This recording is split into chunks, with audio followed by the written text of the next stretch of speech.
Oke, selamat siang, selamat pagi, siang, malam untuk rekan-rekan yang sedang menyaksikan video berikut tentang tutorial untuk menjalankan beberapa fungsi dan fitur atau tools di Microsoft Excel ya. Video ini saya buat berdasarkan webinar yang pernah saya hadiri di komunitas Lopropi pada tanggal 20 atau 21 Februari tepatnya, saya tidak ingat, tapi itu diselenggarakan di bulan Februari waktu hari Selasa pukul 19.30 waktu Indonesia Barat. Oke, saya mengambil judul adalah Microsoft Excel untuk tujuan spesifik atau Microsoft Excel for specific purpose ya. Tujuannya adalah karena untuk belajar fungsi-fungsi dan tools Microsoft Excel itu harus mempunyai tujuan spesifik sehingga kita tahu sebenarnya fungsi-fungsi dan tools atau fitur yang kita pelajari itu adalah untuk aktivitas apa saja. Dengan mempelajari aktivitas jenis pekerjaan yang lebih spesifik, kita akan lebih mudah menguasai formulasi Excel atau tools, fitur yang tepat di dalam bidang pekerjaan kita untuk mengakselerasi atau mempercepat pekerjaan kita ya.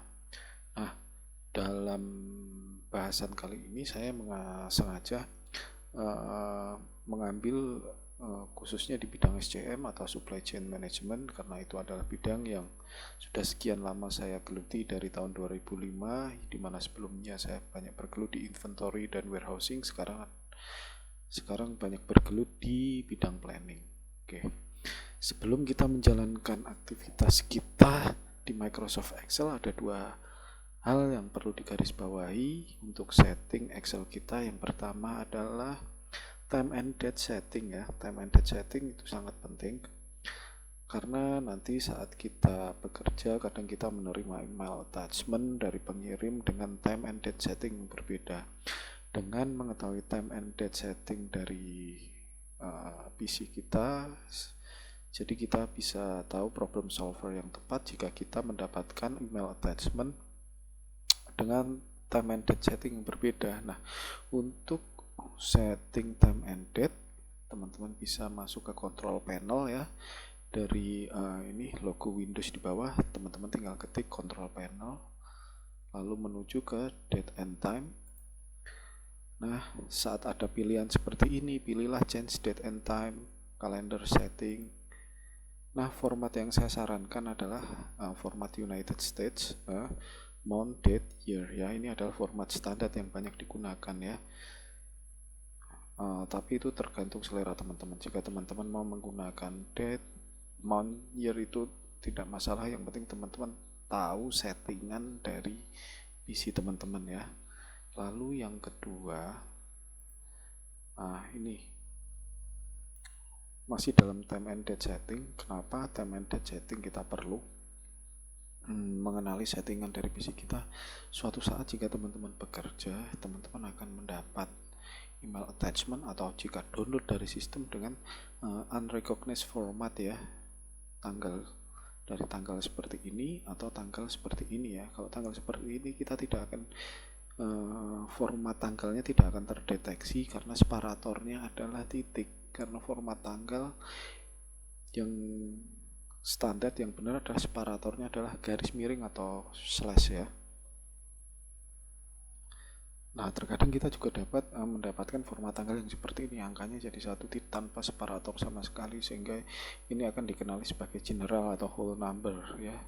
Oke, nah perbedaan format tanggal yang mendasar adalah ini, month, date, year atau date, month, year. Yang standar adalah month, date, dan year. Lalu yang kedua adalah separator setting ya, separator setting di mana standarnya adalah koma sebagai separator ribuan, sedangkan titik sebagai separator desimal.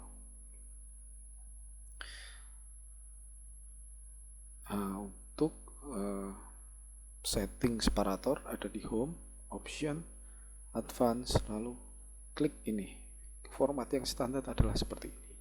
Kenapa format separator itu penting? Terkadang kita mendapatkan email attachment dengan format separator yang berbeda ya. Titik sebagai separator ribuan, sedangkan koma adalah sebagai separator desimal. Nah, jika kita mendapatkan attachment email dengan separator setting berbeda, saat kita buka attachmentnya, maka di PC kita akan terbaca jika misalkan 2000 ya, 2000, sedangkan di settingan PC kita adalah separatornya koma adalah ribuan, titik adalah desimal, sedangkan kita mendapatkan email separatornya adalah titik sebagai separator ribuan. Saat kita buka maka hasilnya bukan 2000 tapi 2. Kenapa? Karena di settingan email kita adalah di settingan PC kita adalah titik sebagai separator desimal ya. Oke, saya akan tunjukkan sedikit bagaimana setting separatornya.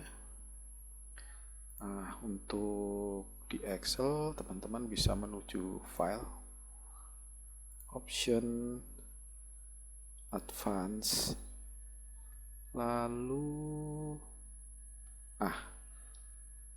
pada opsi ini use system separator teman-teman klik, maka ini adalah format standar sebagai koma sebagai separator ribuan, sedangkan titik sebagai separator desimal ya. Nah, kalau teman-teman mau setting silahkan ini di unklik, ininya diganti ya. Nah, kalau saya sarankan menggunakan format standar. Sedangkan untuk time and date setting, teman-teman bisa ketik control panel, lalu menuju clock and region. Nah, di sini akan keluar nih ya. Format yang sangat disarankan sesuai dengan Windows adalah seperti ini.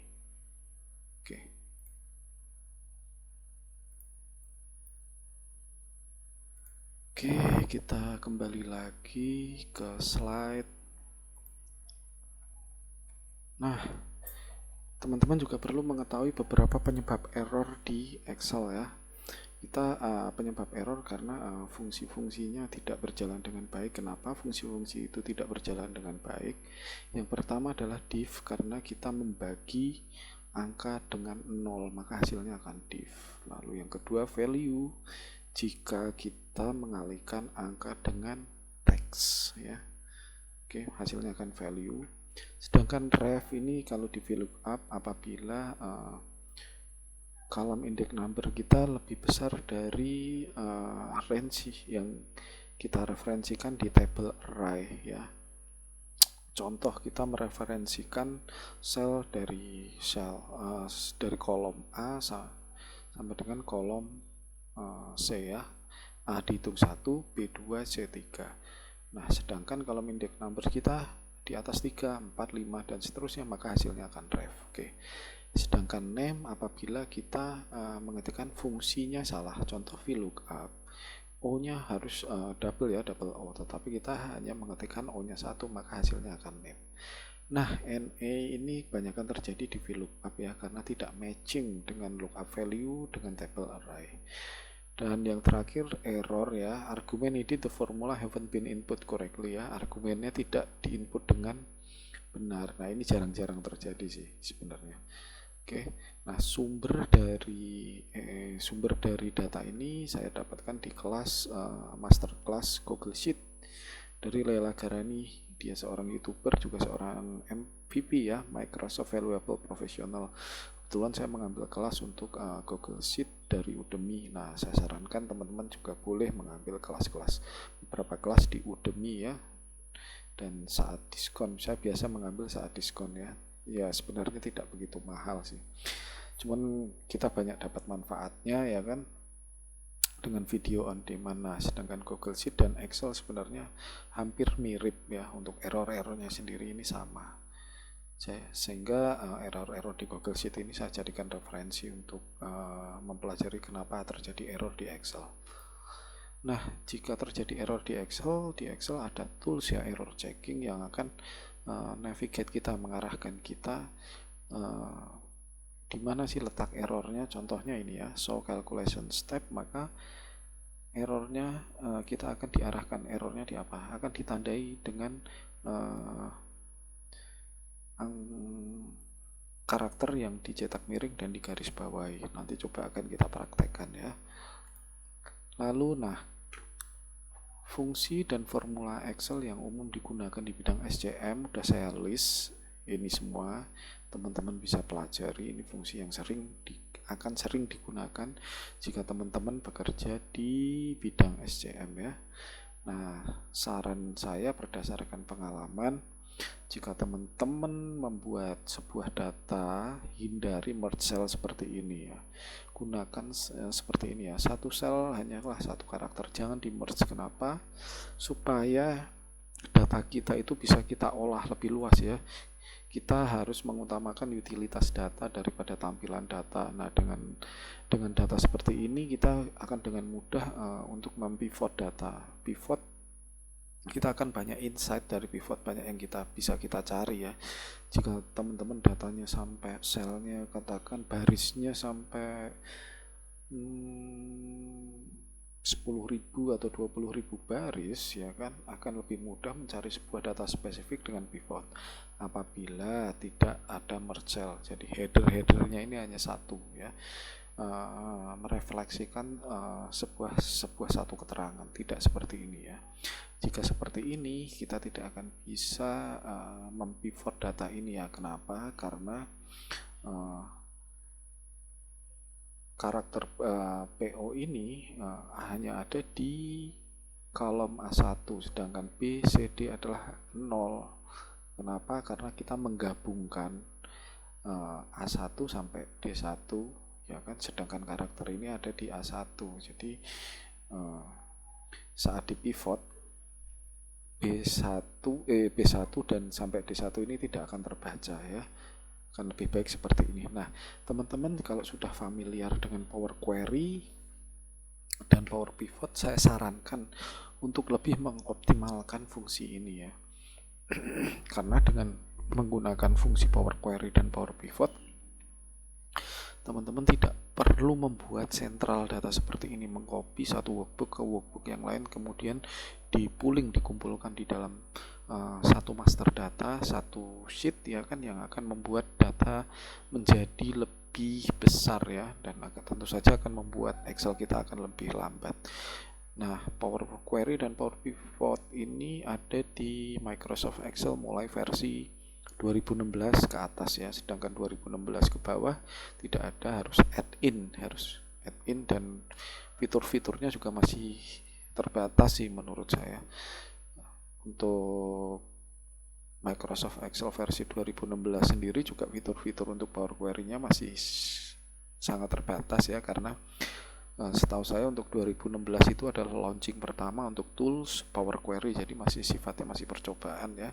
Nah, untuk tools yang lebih update akan lebih baik menggunakan Microsoft Excel di atas versi 2016. Nah, inilah gambaran sentral data. Memang kita bisa membuat sentral data seperti ini ya.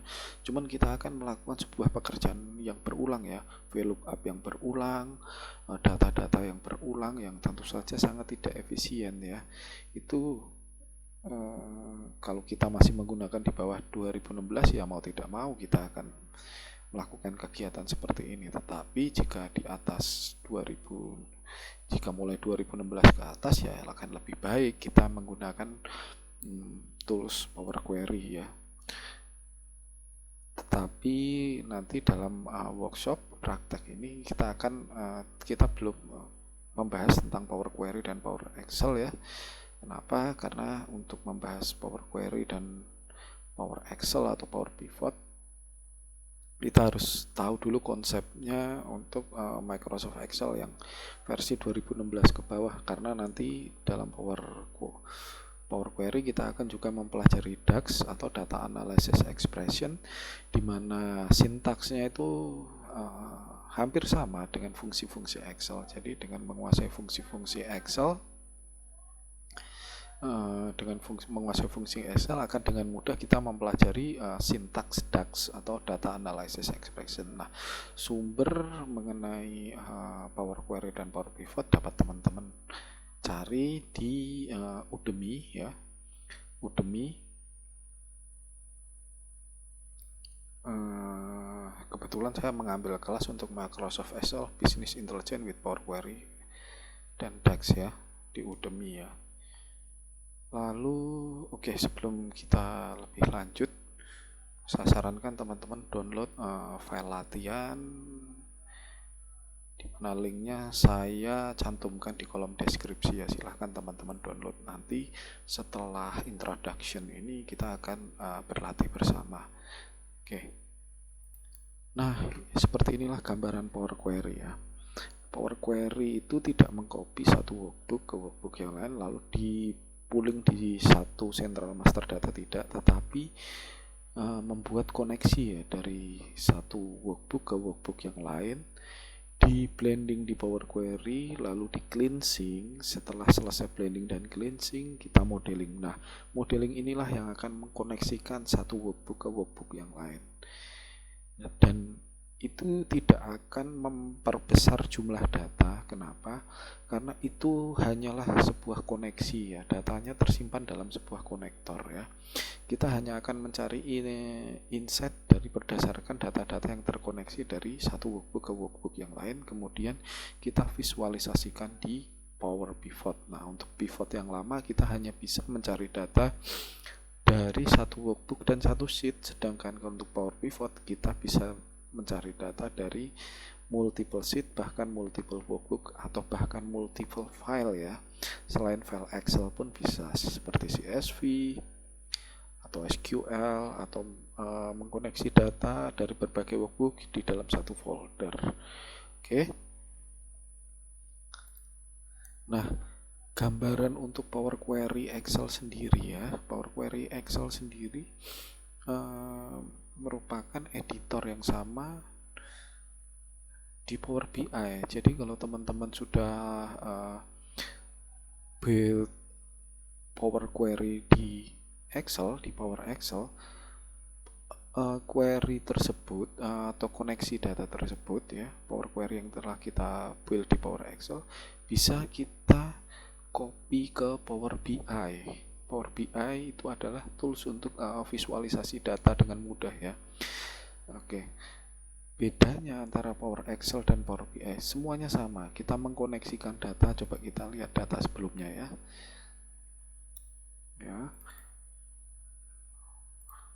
Konsepnya sama seperti ini ya. Get data dari berbagai source ya kan. Lalu blending dan cleansing di Power Query, data modeling. Nah, bedanya di sini. Kalau Power BI kita memvisualisasikan data dengan berbagai macam chart, sedangkan untuk Power Pivot kita mencari sebuah data spesifik dari berbagai workbook datanya. Nah, hasilnya di Power Pivot ini berupa data tabular atau angka ya. Sedangkan kalau di Power BI berupa chart ya. Nah, lalu fitur-fitur apa aja yang sering digunakan di Microsoft Excel ya, khususnya di bidang SCM atau di bidang yang saya geluti adalah tentu saja yang umum adalah filter, sort ya kan, text to column, data validation ya, kadang digunakan, kadang enggak, tapi ini sih jarang-jarang ya. Lalu text to column sendiri terdapat dua pilihan, delimited width atau fixed width. Sedangkan fixed width ya, kita adalah untuk memisahkan merge data dengan memisahkan berdasarkan kriteria tertentu ya. Kriterianya seperti ini ya. Nih, seperti ini. Nah, kriterianya kita hanya milih, kita pisahkan sel menjadi beberapa kolom ya. Seperti ini ya. Kita dengan mereferensikan beberapa separatornya. Kita tinggal klik di sini, kemudian data ini akan terpisah menjadi beberapa kolom. Nah, sedangkan delimited width kita akan memisahkan data yang tergabung ini, biasanya ini data seperti ini biasanya kita peroleh dari format CSV ya. Nah, kita memisahkannya dengan separator. Nah, terserah separator yang akan kita pilih apa. Semikolon itu adalah titik koma, spasi, atau other ya. Jika selain tiga ini kita klik other, nanti teman-teman ketik separatornya ya. Kalau CSV biasanya adalah koma ya, akan memisahkan data-data ini menjadi di kolom yang terpisah. Oke. Nah, ada fitur lainnya adalah pivot table yang nanti akan kita pelajari, dan conditional formatting ya. Conditional formatting itu adalah untuk mencari sebuah data tertentu dalam sebuah tabel ya, dengan mengkondisikan beberapa sel spesifik dengan memberinya warna. Nah, nanti juga akan kita pelajari ya seperti apa ya. Kalau mungkin dengan teori seperti ini masih membingungkan, tapi dengan praktek kita akan tahu apa fungsi masing-masing. Nah, bagaimana cara belajar Excel yang efektif?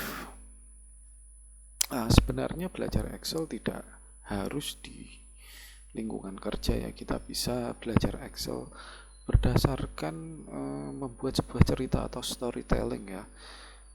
Sebagai contoh, teman-teman itu diangkat menjadi seorang ketua di sebuah organisasi. Nah, teman-teman ingin engage dengan anggota organisasi dengan hal yang simpel, mengucapkan selamat ulang tahun, menjadi orang pertama yang mengucapkan selamat ulang tahun kepada anggota organisasi teman-teman. Nah, bagaimana caranya kita mendapatkan apabila mencari tahu, atau kita langsung mengetahui apabila salah satu atau beberapa anggota kita akan berulang tahun ya kan. Kita bisa, data yang kita perlukan hanyalah nama dan tanggal lahir. Lalu berdasarkan data itu kita masukkan berbagai formulasi ya kan. Nanti kita bisa buat pop up warning ya kan, beberapa hari, misalkan 3 hari, 2 hari, atau sehari sebelum anggota kita ulang tahun, kita bisa bikin pop up warning. Nah, nanti kita akan belajar itu semua setelah sesi ini ya, Microsoft Excel untuk tujuan spesifik ini. Nanti setelah video ini saya akan buat bagaimana cara belajar Excel dengan storytelling. Jadi stay tune ya, ikutin terus video ini, channel saya. Oke. Lalu setelah membuat storytelling, lakukan observasi tentang beberapa fungsi atau tools fitur terkait ya, untuk membuat data teman-teman lebih spesifik ya, untuk teman-teman bisa mencari insight dari sebuah kegiatan atau sebuah activity. Teman-teman dapat berkunjung ke beberapa channel YouTube rekomendasi saya ya. Kebetulan saya juga subscriber dari channel-channel ini, dan saya sangat merekomendasikan teman-teman untuk mengunjungi channel ini ya, channel yang mengedukasi kita tentang berbagai fitur Excel ya. Nah, untuk Adam Startup Channel ini tidak hanya Excel ya, teman-teman bisa dapat beberapa insight atau cara untuk memvisualisasikan data tidak hanya dengan Excel. Ada dari Google Sheet, ada dari Power BI, ada dari Tableau, Python ya kan, di Adam Startup ini. Sedangkan teman-teman jika ingin fokus di fungsi Excel, nah 2 channel ini ya, Mas Ignatius Rian dan Pak Egis Tubagus ya. Nah, saya juga pernah mengambil kursus Power Query di Pak Egis Tubagus ini ya. Nah, untuk Lela Gahrani channel ini adalah channel Excel yang sangat komprehensif ya. Tidak hanya Excel, berbagai produk Microsoft ya, fungsi maupun visual chart itu ada semua di channel ini. Dan saya juga baru mengambil mengambil kursus untuk comprehensive class for Google Sheet dari Lela Gahrani ini di Udemy ya kan. Saya sarankan teman-teman juga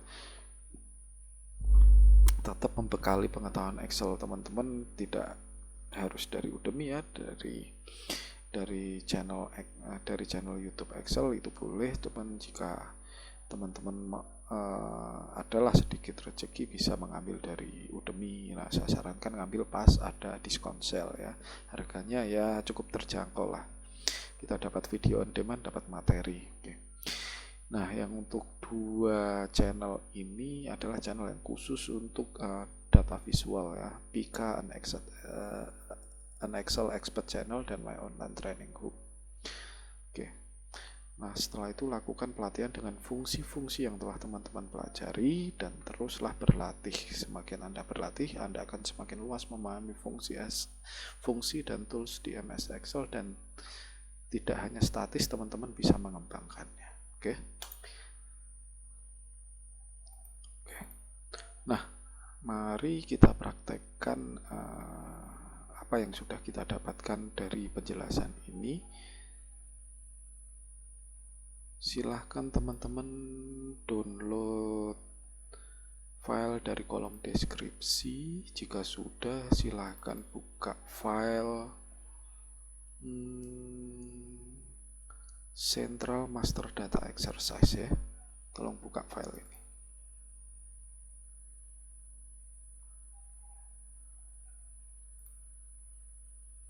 Oke.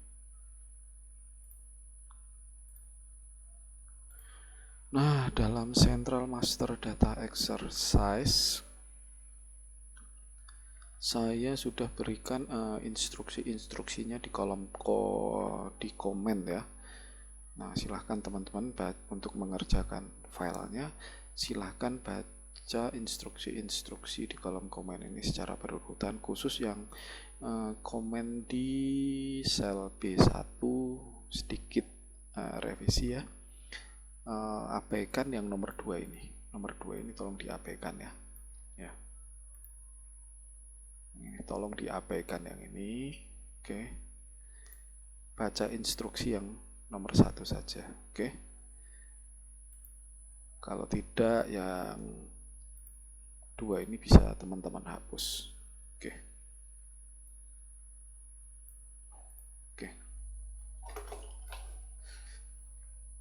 Oke, yang pertama, pindahkan data dari file source data berdasarkan header dan baris-baris yang tidak berwarna ya. Source data kita buka. Nah, teman-teman buka ini source data ini.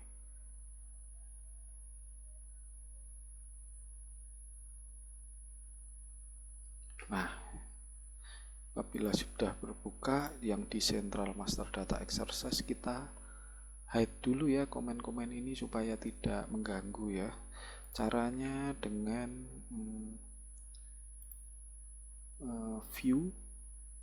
review.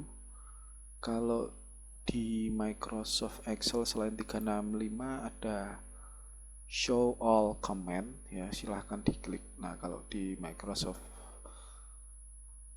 di Office 365 menggunakan ini show all notes ya.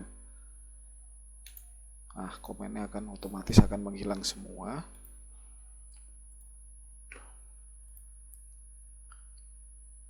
Oke, yang pertama-tama kita akan mengcopy file dari source data dari baris kolom A sampai dengan kolom D. Oke. Pertama-tama yang kita lakukan adalah merubah format date ini ya. Format date ini tidak standar ya. Maka kita akan merubah data ini dengan format date. Nah, keterangannya adalah seperti ini teman-teman. 4 digit pertama adalah tahun, 2 digit berikutnya adalah tanggal, bulan, 2 digit terakhir adalah tanggal. Kita bisa menggunakan fungsi date sama dengan date. Kita butuh 4 digit pertama. Berarti kita menggunakan fungsi left karena fungsinya ada di posisinya ada di paling kiri ya. Oke. Kita referensikan sel D2. Yang kita butuhkan adalah 4 digit. Oke. Kita butuh data di tengah ini untuk month ya. Di tengah kita bisa menggunakan mid. Oke, kita referensikan sel B2. Start numbernya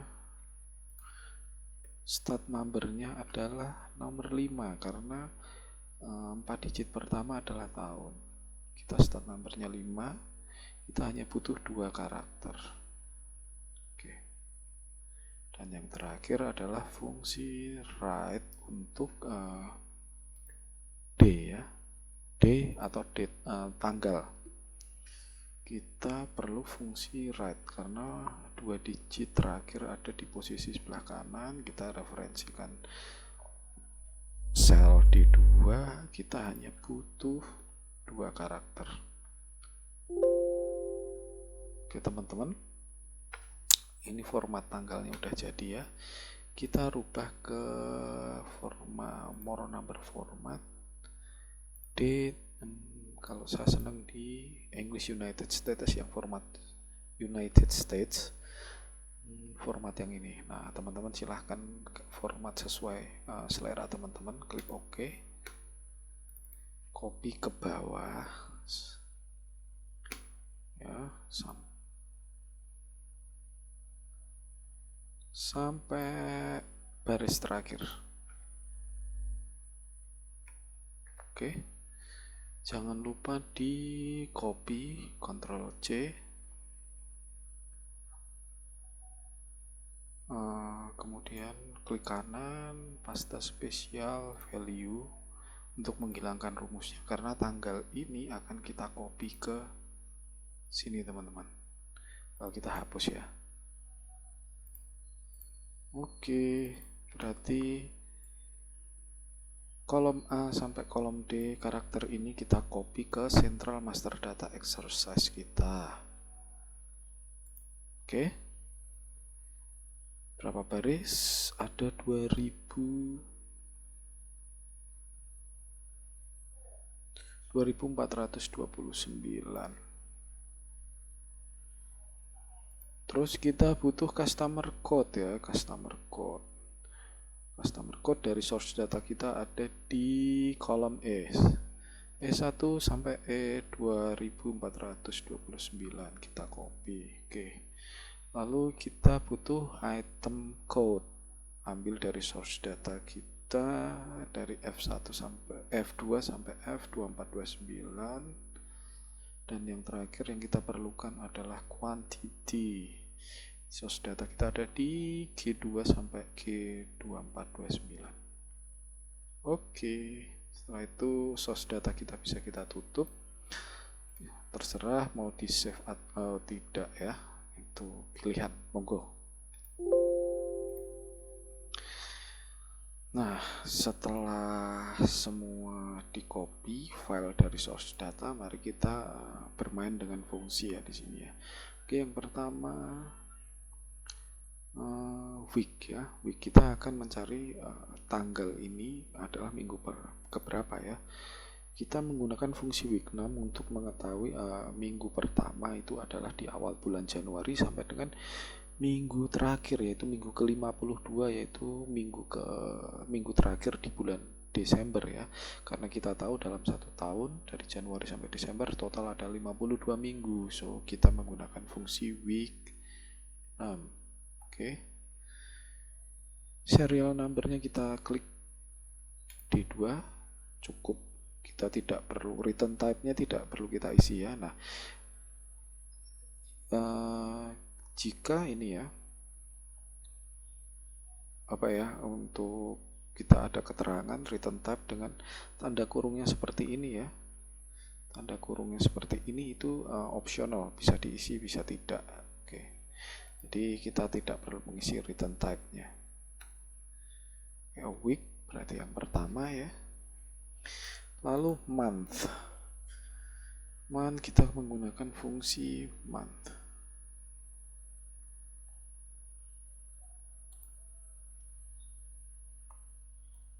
Nah, teman-teman, ini salah satu error ya kan, kita menuliskan fungsinya dengan salah. Month yaitu kurang huruf H, maka akan pop up errornya adalah ini seperti name, function name-nya salah. Nah, oke. Year ini dipakai jika teman-teman menyimpan data dari tahun ke tahun, yaitu bisa dipakai mereferensikan ini tahun keberapa. Jika udah terisi semua, teman-teman blok 3 sel ini E2 sampai G2, kemudian klik 2 kali ke bawah ya, dari pojok kanan bawah ini. Oke, maka formulanya akan otomatis terisi. Oke, jangan lupa save. Lalu customer name ya kan, instruksinya adalah kita mencari customer name, customer address, customer city, province, dan delivery point berdasarkan customer code, dan source data kita adalah di master product update customer. Oke, kita buka master product update customer.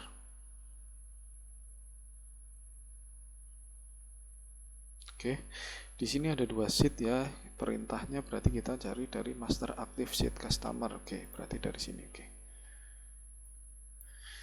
Oke, saya jelaskan dikit. Untuk sheet ini terdiri dari customer code, customer name, customer address, urban village itu adalah kelurahan, subdistrik itu kecamatan, distrik atau city bisa kota madya atau kabupaten, postal code itu kode pos, lead time delivery adalah ini ya, jangka waktu pengiriman dari loading sampai ke tempat customer. Ini adalah vendor transporter. Ini area tidak terpakai ya, kita pakai adalah province atau provinsi atau default delivery point. Default delivery point ini jika teman-teman bekerja di sebuah perusahaan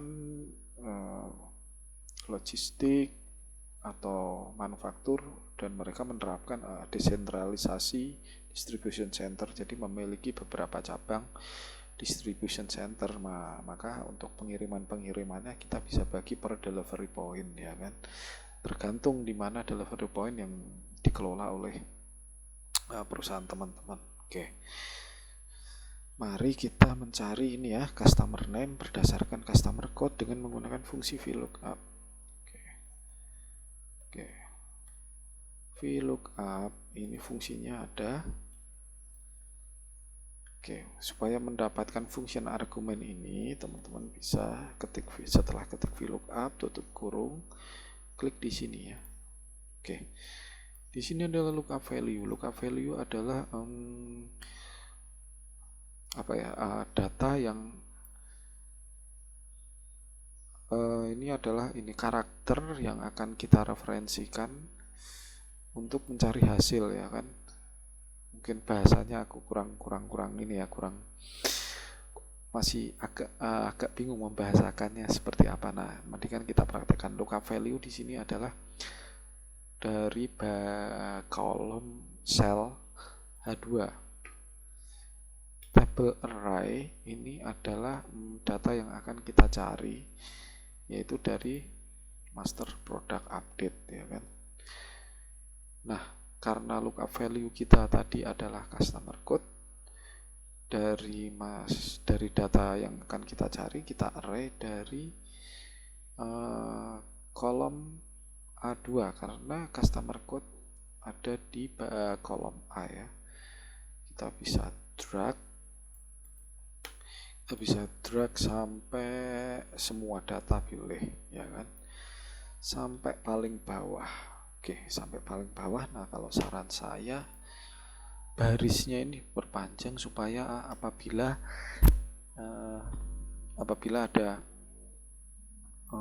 update master data, fungsinya akan terbaca ya, karena kalau update master data akan mulai dari baris ke 196 ke bawah. Nah, kita ambil random aja angkanya sampai katakan 400 ya, sampai baris 400. Oke. Nah, kolom index number ini, kolom index number adalah jarak ya kan, jarak dari data yang akan kita cari ya kan. Nah, karena kita akan mencari customer name berdasarkan customer code dari source data kita, customer code ada di baris A dan di kolom A, dan customer name ada di kolom B, maka kolom index number kita adalah 2. Kenapa? A dihitung 1, B adalah yang kedua ya. Itu tergantung lookup value kita ya kan, dengan tabel array ya kan. Karena source data kita yang match dengan lookup value, data lookup value kita ada di baris, pasti akan ada di baris pertama ya kan. Nah, baris pertama ini menempati kolom A, dan data yang akan kita cari di kolom B, maka kolom index number kita 2. Range lookup ini adalah kita akan mencari exact match ya, hasil yang pas, yang sesuai, bukan hasil yang relatif. Maka ini akan selalu 0 atau false, sama aja. Setelah selesai semua, enter. Hasilnya akan seperti ini teman-teman ya. Nah, kita akan mencari customer address. Kita pasti akan ketik VLOOKUP lagi, ya kan? VLOOKUP lagi, dan lookup value-nya sama dari customer code. Data kita ada customer address ada di kolom C ya. Kita bisa array lagi sampai bawah. Tadi kita mereferensikan sampai baris ke 400. Customer address ada di kolom C, berarti menempati posisi ketiga ya dari kolom A. Exact match false. Oke, kita dapat customer address. Nah, bagaimana supaya fungsi VLOOKUP kita dinamis ya kan? Dengan mengcopy ke samping maka udah dapat hasil, atau dengan sedikit effort ya kan, kita sudah bisa mengisi ini semua dengan fungsi yang kita pakai ya. Dalam kasus ini adalah VLOOKUP ya. Nah, supaya VLOOKUP kita dinamis ya kan, pertama kita beri dolar di sini. Dolar di sini adalah untuk mengunci kolom ya kan, kolom H ini, supaya kalau kita copy ke samping ya kan, lookup value kita akan tetap H2, tapi untuk kolom untuk baris tentu saja kita tidak perlu kita kunci, karena kita akan mencari dari kolom H dari baris 2 sampai baris terakhir ya kan. Coba kita praktekkan apabila kita copy ke samping tanpa tanda dolar di kita kunci dolar di kolom H ya. Nah, hasilnya akan bergeser teman-teman, ini akan menjadi kolom I. So, kalau kita kunci di sini, kita copy ke samping, kolomnya akan tetap kolom H. Nah, tapi 2 ini tidak berubah ya, karena ini adalah fixed value ya, fixed value. Ya, karena kita ketikkan angka, mau kita copy ke samping sampai sini juga tidak akan berubah ya. Nah, bagaimana supaya berubah? Kita gunakan fungsi kolom di sini. Kolom. Oke, ingat apa yang saya jelaskan tadi. Kolom A itu adalah pertama, kolom B adalah kedua. Nah, kita kolom index number kita adalah 2 ya, karena kita dari table array kita customer code itu ada di kolom A dan customer name ada di kolom B. So, kita supaya menghasilkan angka 2, kolomnya kita isi 2. Untuk baris itu tidak perlu spesifik ya. Bisa angka berapa saja, hasilnya akan tetap menjadi 2.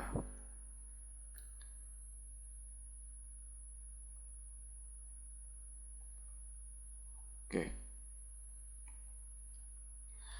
Bagaimana kita copy ke samping? Nah, akhirnya berubah teman-teman. Kenapa ini berubah? Karena fungsi kolom yang di kolom index number kita, jika kita copy ke samping akan berubah menjadi kolom C, di mana kolom C itu hasilnya adalah 3 ya, A1, B2, C3. Coba kita ketikkan fungsi kolom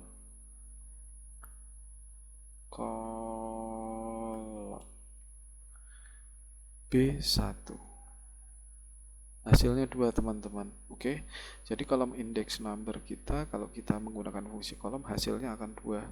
Oke, kita copy ke samping, hasilnya adalah 3. Di sini adalah kolom C1. Oke, maka ini akan berubah mengikuti kolom yang kita referensikan saat kita copy ya. Nah, kalau kita mencari city ya kan, oke, ini 0 karena city ini menempati kolom yang berbeda ya. City kalau di source data kita menempati kolom berapa nih?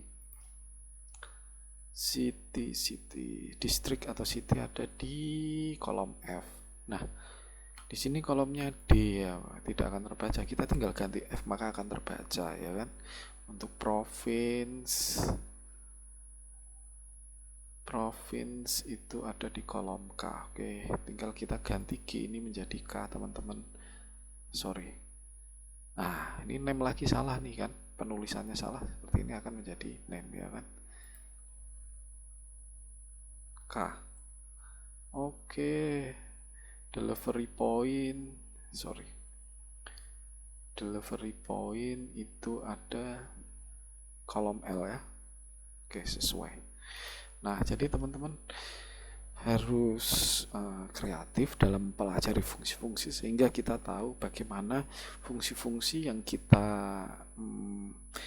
pakai itu bisa dinamis seperti yang saya ajarkan dengan memasukkan fungsi lain dalam satu fungsi. Contoh, memasukkan fungsi kolom dalam VLOOKUP sehingga fungsi-fungsi kita lebih dinamis dan kita untuk mengupdate data hanya perlu little effort ya, daripada untuk mengetik angka di kolom index number kita buka ini source data kita, terus lalu kita lihat headernya atau data yang kita cari menempati kolom keberapa, nanti masih kita hitung lagi. Nah, dengan menggunakan fungsi kolom ini kita hanya melihat nih header atau data yang kita cari ada di kolom keberapa, lalu kita tinggal ketik kolomnya maka hasilnya akan kita dapatkan. Nah, seperti itu ya teman-teman ya.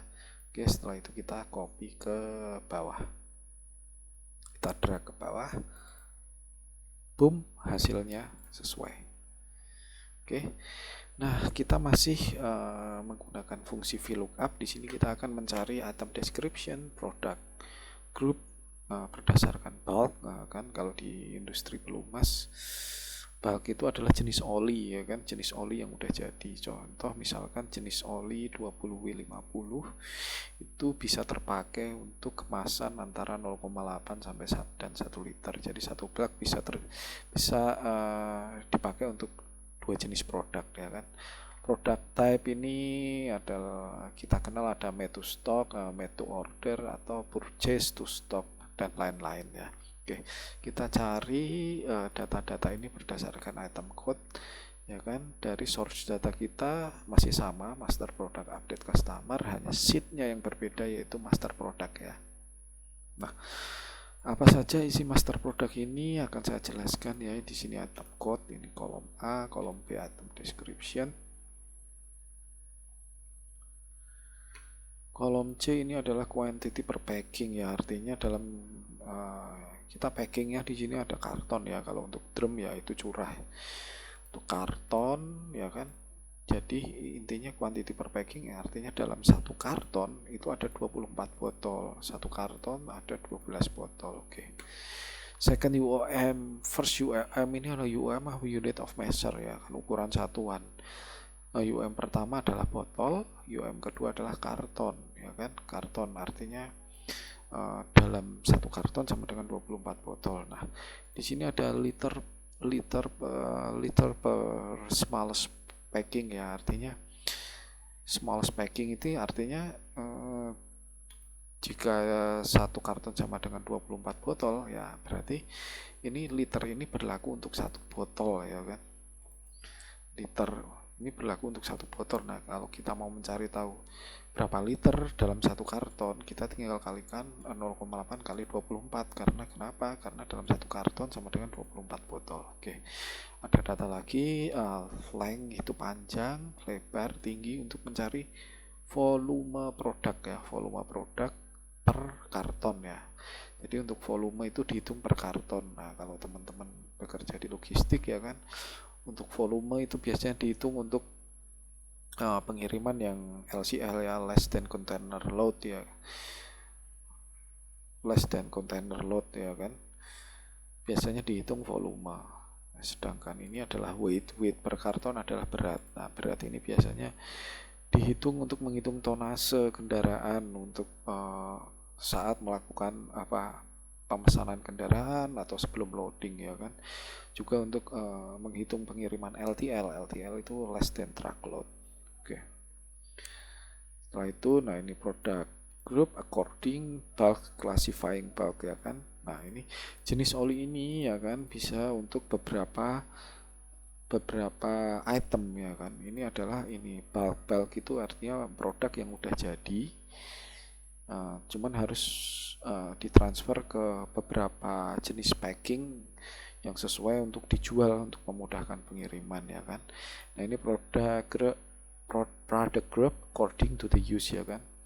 Ini berdasarkan kegunaan two wheels untuk roda 2 atau roda 4 atau grease itu gemuk ya kan kalau dalam bahasa Indonesia, atau transmisi ya kan. Product type ini adalah made to stock, made to order, dan purchase to stock. Dalam kasus ini kita latihan ya, seperti ini adalah product type-nya. So, lalu kita mulai lagi dengan fungsi VLOOKUP. Kita cari item description.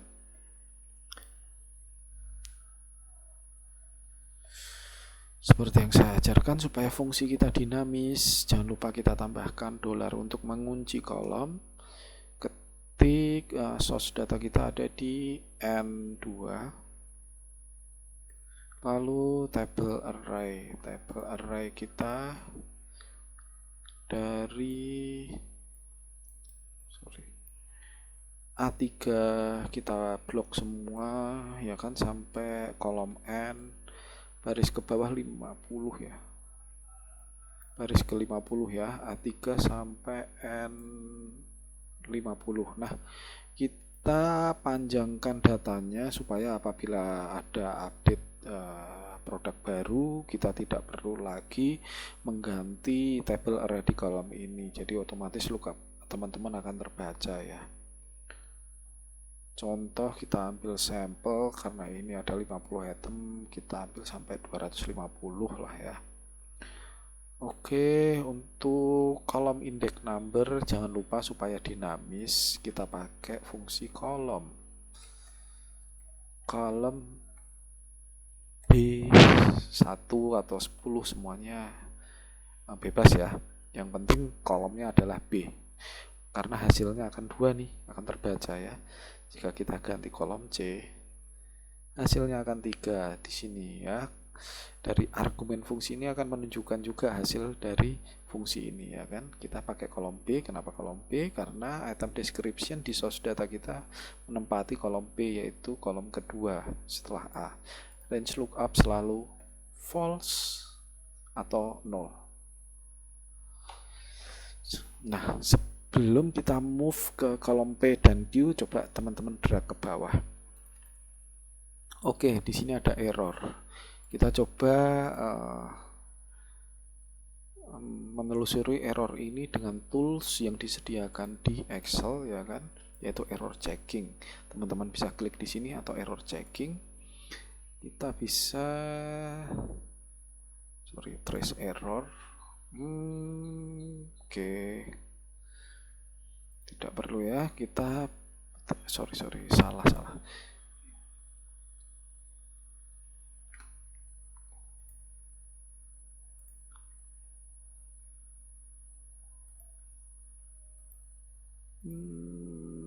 Oke, kita pakai salah. Mohon maaf. Kita pakai error checking. Oke.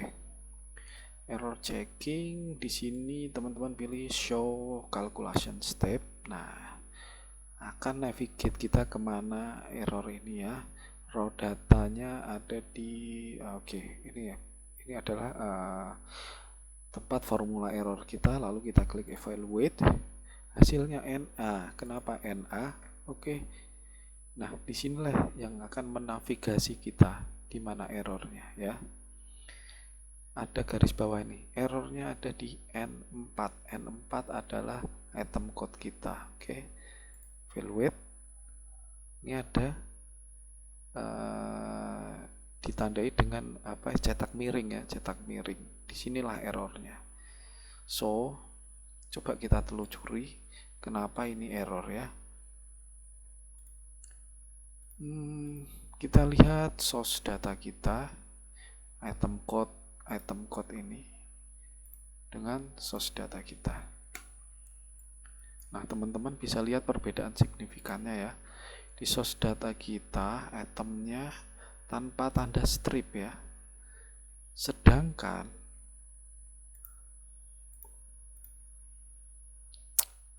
di central master data kita ada tanda strip. Coba teman-teman perhatikan. Oke, ada tanda strip. Biasanya kasus ini terjadi kalau kita dapat download data dari sistem ya kan. Item code-nya itu tidak beraturan, biasanya dari format CSV. Di sini ada tanda strip,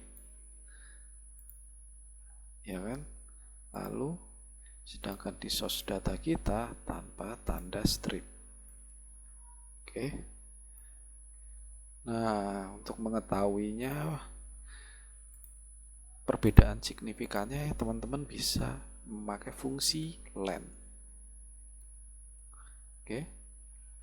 Len. Oke, karakternya, fungsi len adalah digunakan untuk menghitung karakter yang tertulis atau yang ada dalam sebuah sel. Di sini 15. Sedangkan untuk karakter di source data kita kita coba pakai len.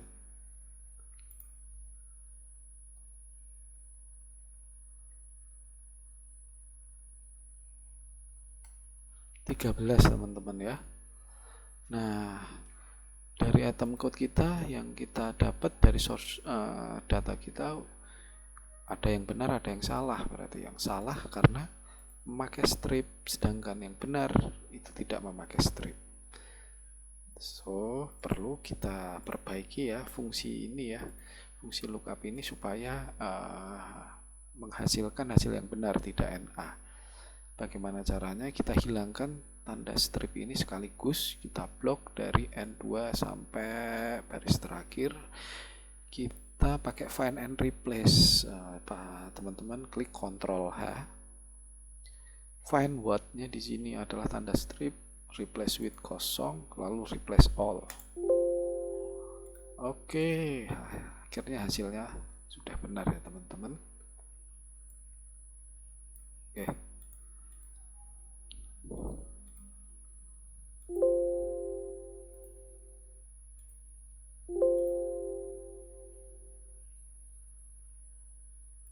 Oke, hasilnya udah benar.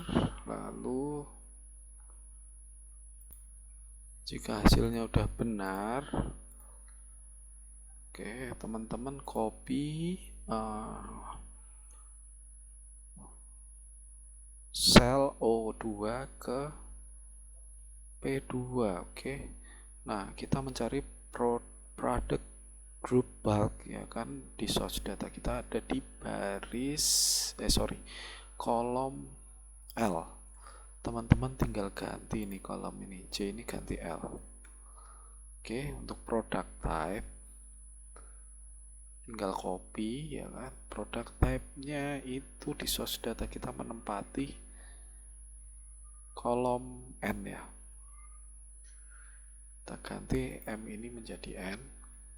Oke teman-teman, udah jadi semua. Kita tinggal drag ke bawah ini formula ini, blok, drag ke bawah. Oke, udah jadi semua ya. Oke, setelah jadi semua, ya kan, kita tinggal isi kolom S sampai dengan kolom W. Oke. Kolom S, apa yang perlu kita cari adalah UOM, first UOM dari quantity ini, karena ini quantity per packing ya kan, per packing, maka kita akan cari UOM, first UOM ya kan. Ya, first UOM kita. Oke, hanya teman-teman hanya tinggal perlu VLOOKUP. Teman-teman hanya perlu tidak perlu ya untuk ketik VLOOKUP lagi. Teman-teman tinggal copy salah satu formulasi ya kan. Lalu UOM itu menempati kolom keberapa? D. ganti D teman-teman, copy ke bawah. Oke, untuk mengisi C, T sampai dengan W, kalian teman-teman bisa lihat petunjuknya, instruksinya di komen ya kan. Lalu ya teman-teman bisa mengcopy instruksi di komen, tetap menggunakan VLOOKUP ya kan. Copy dari mana saja. Oke, dari source data kita karton ya kan, itu menempati kolom keberapa. Di sini karton ini kita mencari ini ya, 24 botol ini sama dengan berapa karton, 6 botol sama dengan berapa karton, 48 botol sama dengan berapa karton, dan seterusnya. Oke, caranya adalah seperti ini. Kita mempunyai data quantity per small quantity per packing ya di sini. Artinya dalam satu karton sama dengan sekian botol. Oke, so yang pertama-tama kita cari adalah quantity per packing dulu, ada di kolom C.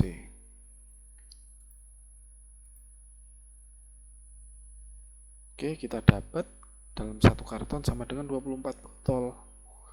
Supaya terkonversi ke karton, artinya 20 quantity di sini kita bagi dengan quantity per smallest per packing supaya kita mendapatkan hasil karton ya kan.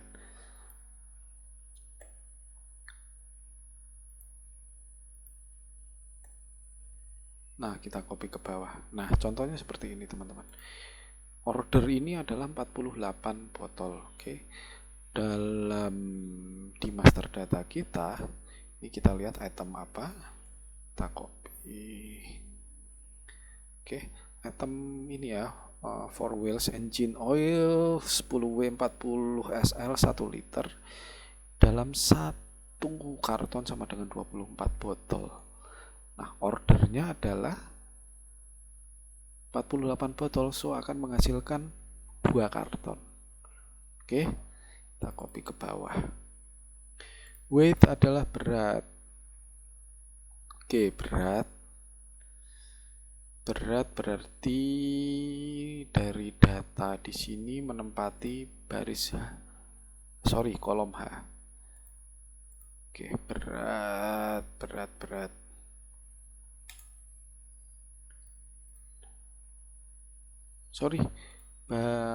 Kolom K ya, weight per karton, yang artinya berat ini dihitung dalam satu karton. Oke, berarti kita tinggal lookup. Kita teman-teman ambil salah satu lookup dari kolom O 2 sampai dengan kolom S2 ya. Tinggal kita copy. Berat menempati kolom K.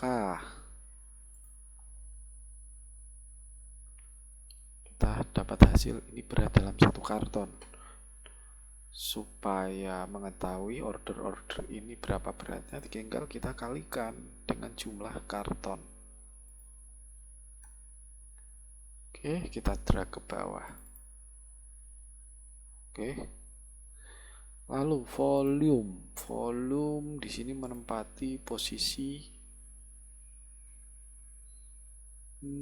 kolom C ya. Volume juga per karton ya.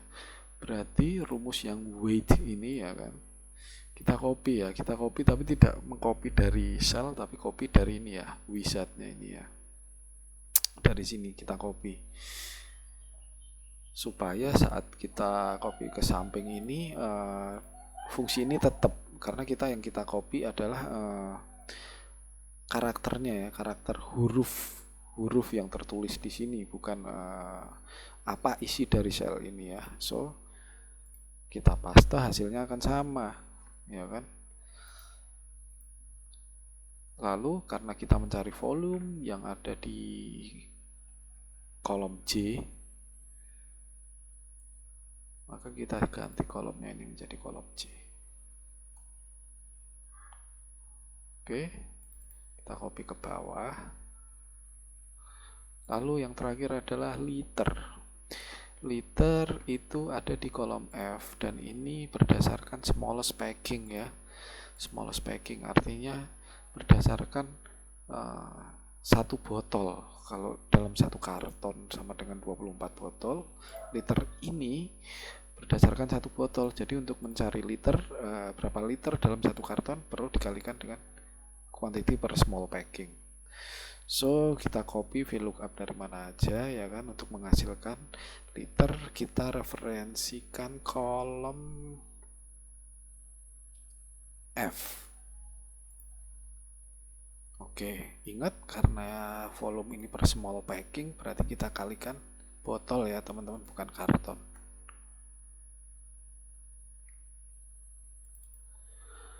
Oke, finally data kita udah jadi semua teman-teman. Selanjutnya, instruksi selanjutnya kita membuat pivot.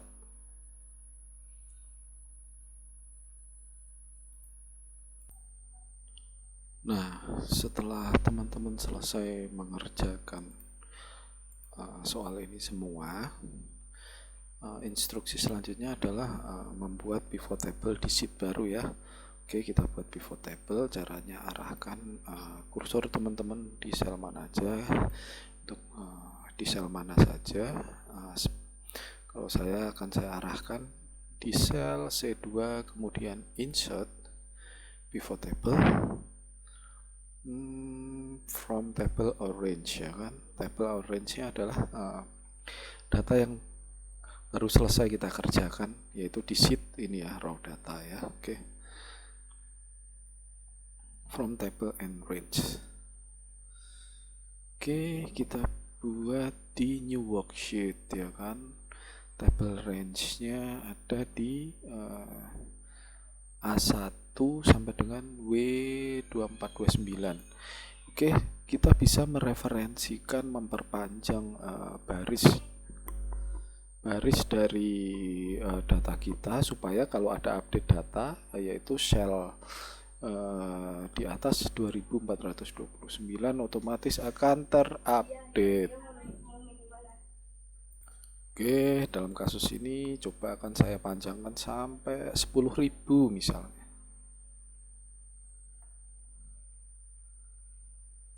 Klik OK. Inilah sel untuk pivot kita. Oke, kita beri nama sel pivot ini contoh pivot from raw data. Oke. Nah, data apa yang perlu kita cari? Yang pertama adalah, kita akan mencari data dari contoh produk group ya teman-teman, drag seret ini ke baris filter. Oke. Kemudian kita akan cari jumlah liter. Ini liter, angka ini masuk ke value. Kemudian yang kita cari adalah item code dan item description di row ya, row itu baris. Oke, tampilannya agak sedikit ini ya, messy atau berantakan. Kita rapikan dengan klik bagian kiri dari mouse ya kan, arahkan kursor di ini ke sini ke item code, klik kiri bagian mouse, lalu teman-teman pilih field setting, none, layout, show item tables in tabular form. Klik OK. Nah, klik kiri mouse, klik kiri, arahkan kursor ya kan ke sini, klik kiri field setting, none, layout, show items in tabular form. Oke, teman-teman arahkan di item code ya, maka datanya akan rapi. Oke. Nah, yang kita pilih adalah produk group bulknya adalah 0W. Ini yang akan kita pilih. Caranya select multiple item. Oke.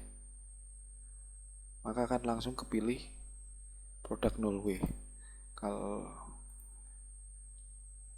select multiple item, kalau teman-teman nggak memilih spesifik item ini, ya kan, maka akan terpilih semua.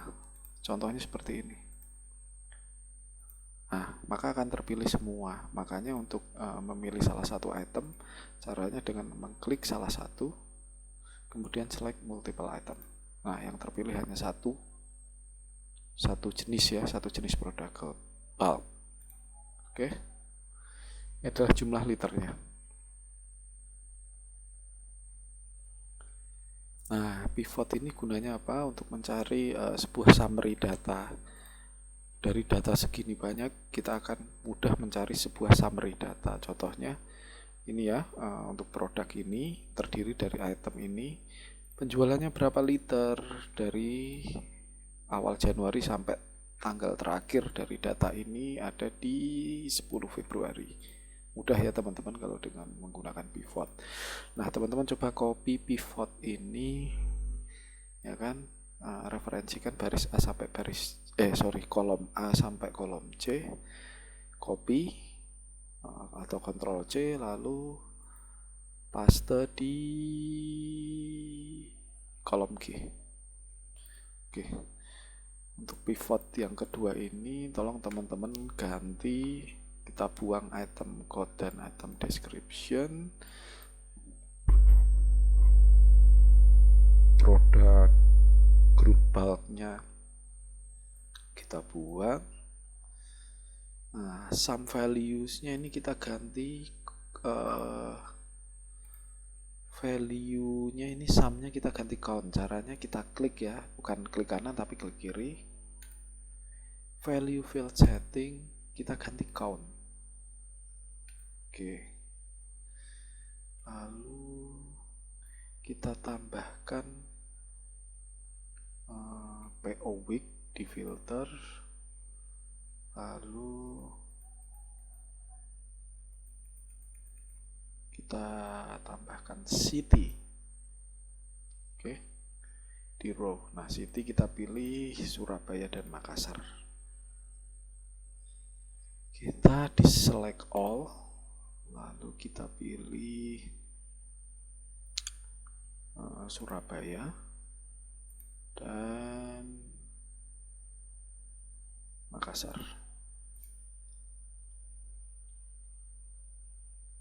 Oke, teman-teman tolong tambahkan di bawah produk di pivot yang pertama ini, di sini ya kan, pilih tolong tambahkan di bawah produk group bulk ini adalah PO week. Oke, nah pivot ini nanti akan menjadi referensi hasil dari formulasi count if dan sum if kita. Oke, mari kita masuk belajar untuk formulasi sum if. Oke. Nah, sum if ini sebenarnya fungsinya untuk apa? Sum if itu mencari jumlah atau sum ya dari kriteria yang akan kita cari, kriteria yang kita cari atau kita referensikan. Nah, kalau sum sendiri akan mencari jumlah dari keseluruhan data.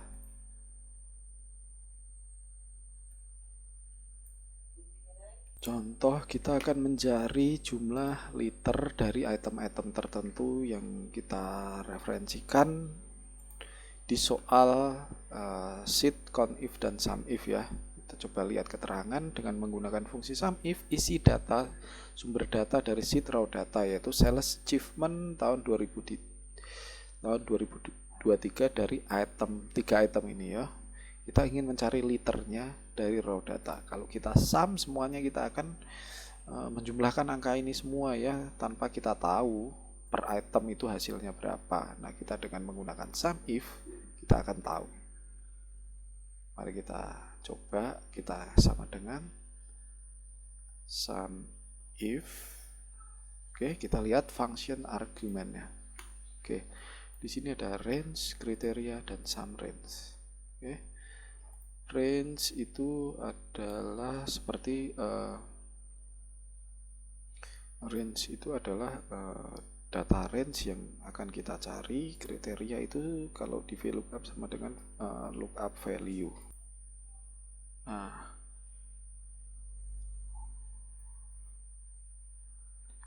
range ini adalah range data item code dari raw data kita. So, kita range-nya adalah dari N2 sampai data terakhir. Nah, karena kita mereferensikan sel dari workbook yang sama hanya berbeda sheet, maka selnya tidak akan terkunci, sehingga perlu kita kunci sendiri dengan menambahkan dolar di sebelum kolom dan sesudah kolom, ya kan? Di sini, ya kan? Sini dan sini untuk semua ini alamat sel ini ya, dari N2 sampai N249 supaya lebih otomatis. Kita tinggal blok ya. Kalau di laptop ketik Fn dan F4. Kriteria sendiri adalah seperti lookup value, ada di A4 sampai A6. Oke. Sum range itu adalah hasil angka yang akan kita cari dari raw data kita, ada di liter. Liter itu ada di W2. Oke, W2 sampai W2429, dan jangan lupa kita kunci dengan dolar Fn plus F4.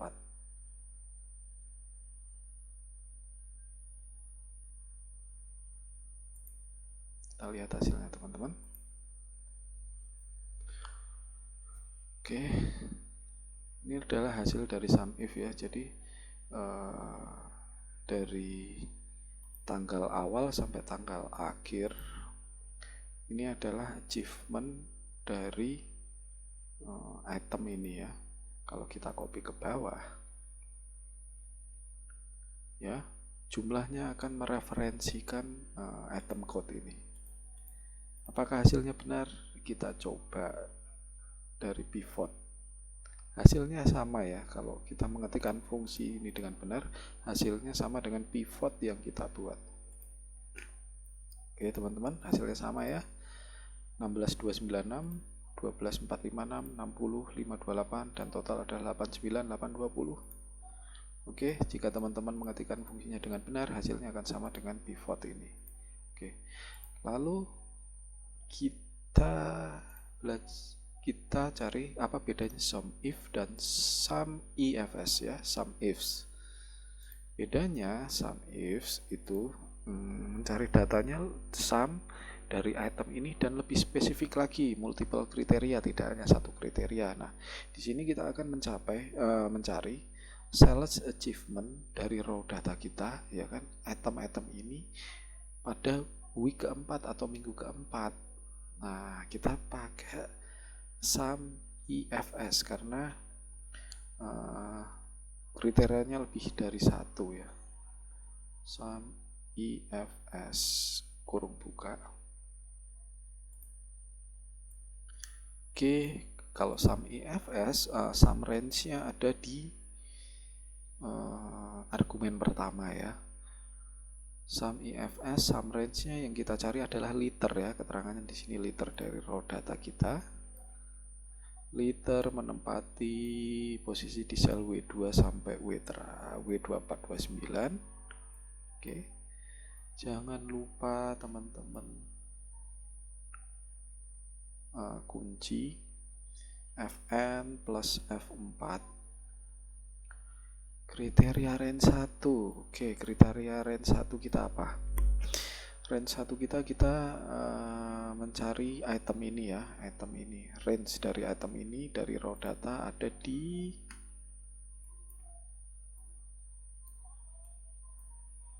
N2 sampai N2429. Oke, jangan lupa di blok ya.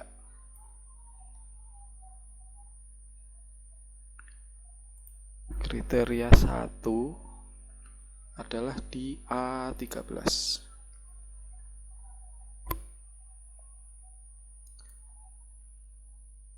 Lalu kriteria range 2 kita mencari jumlah item ini pada minggu tertentu ya. Di sini minggu keempat ya. Oke, kita kriteria range-nya berarti ada di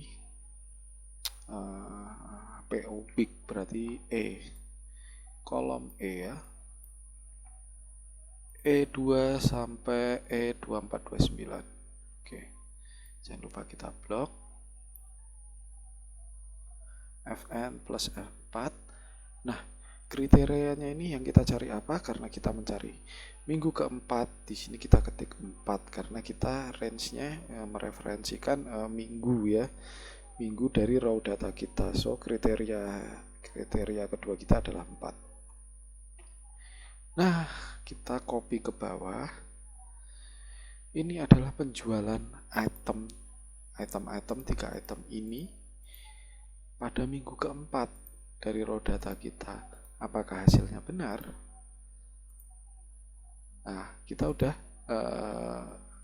menspesifikkan data di pivot ini berdasarkan product group bulk PW 20 dan PO week-nya kita ganti ke PO keempat ya.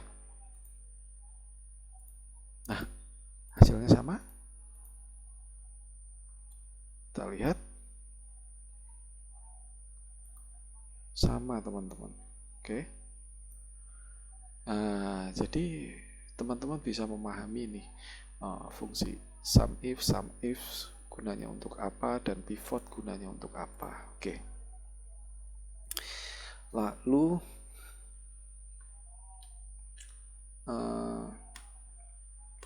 supaya fungsi sum if kita dinamis ya kan, supaya fungsi sum if kita dinamis, kita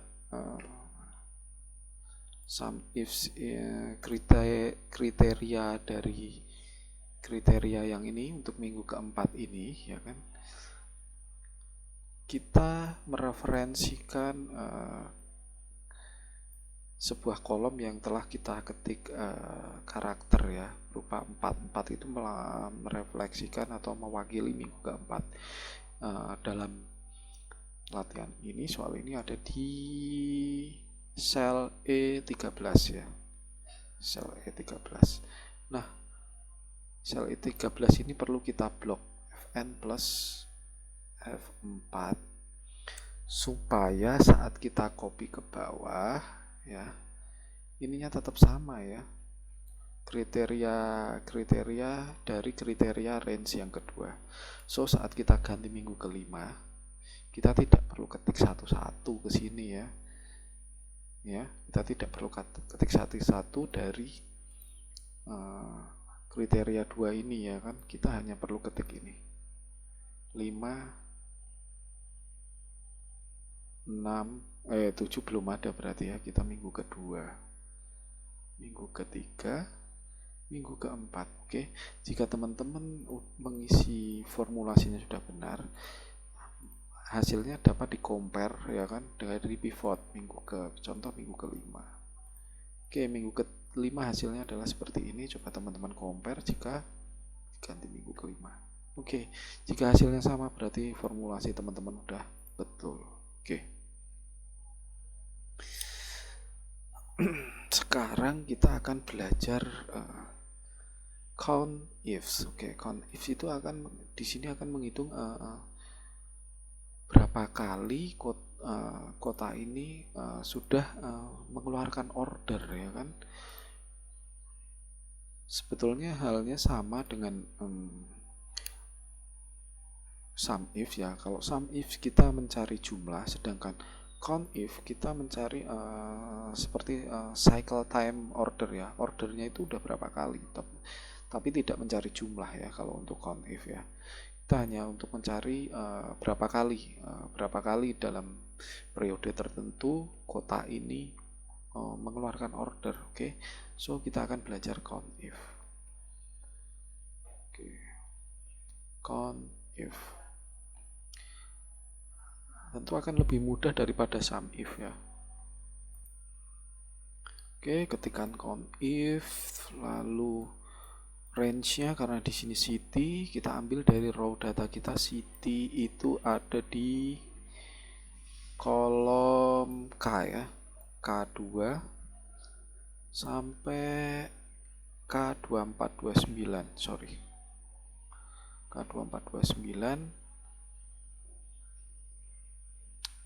Aduh, salah ini. Sama dengan count if range-nya dari raw data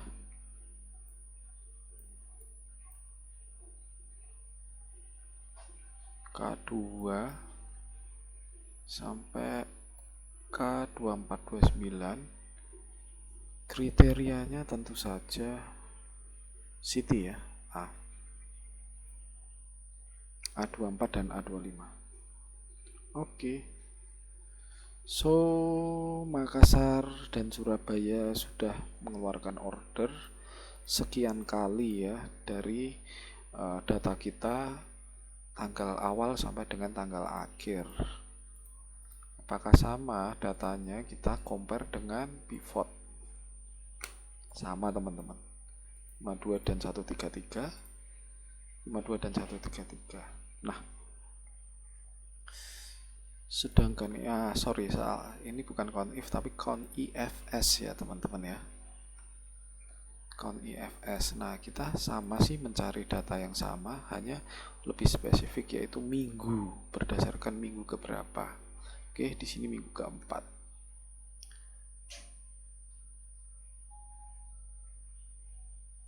So, kita ketikkan count ifs. Kita buka function argumennya, kriteria range-nya sama city,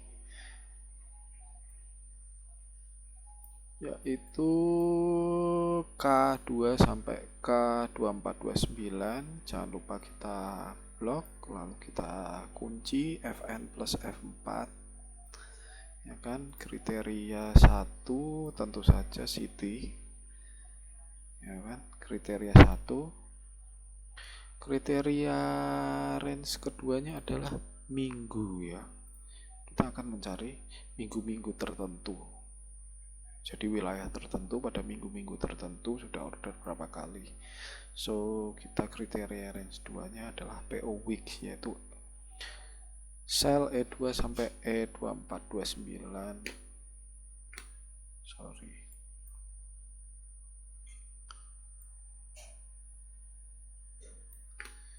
E2 sampai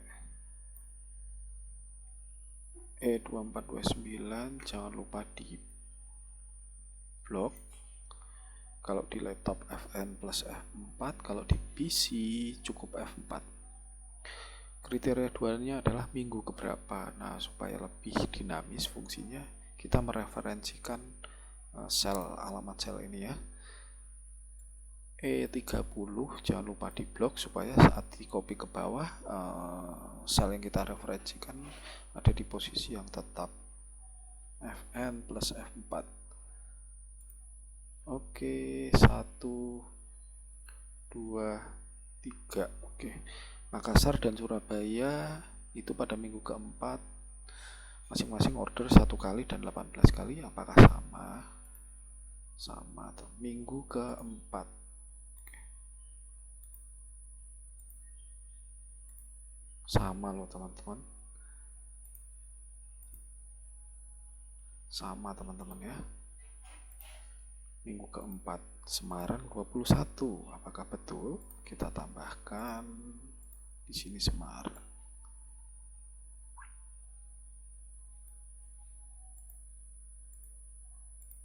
Oke.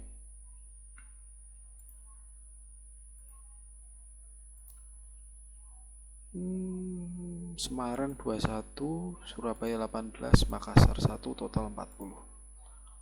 Kita coba sum total. Oke teman-teman, silahkan mencoba. Nah, saat teman-teman di sini rubah minggu kelima, hasil dari pivot ini harus sama. Itu menandakan fungsi teman-teman sudah benar. Oke, 46. Di sini 46. Oke teman-teman. Nah, inilah gunanya fungsi SUMIF, SUMIFs, dan CONIF. Nah, selanjutnya kita akan belajar lookup dan transpose. Kenapa harus ada lookup dan transpose?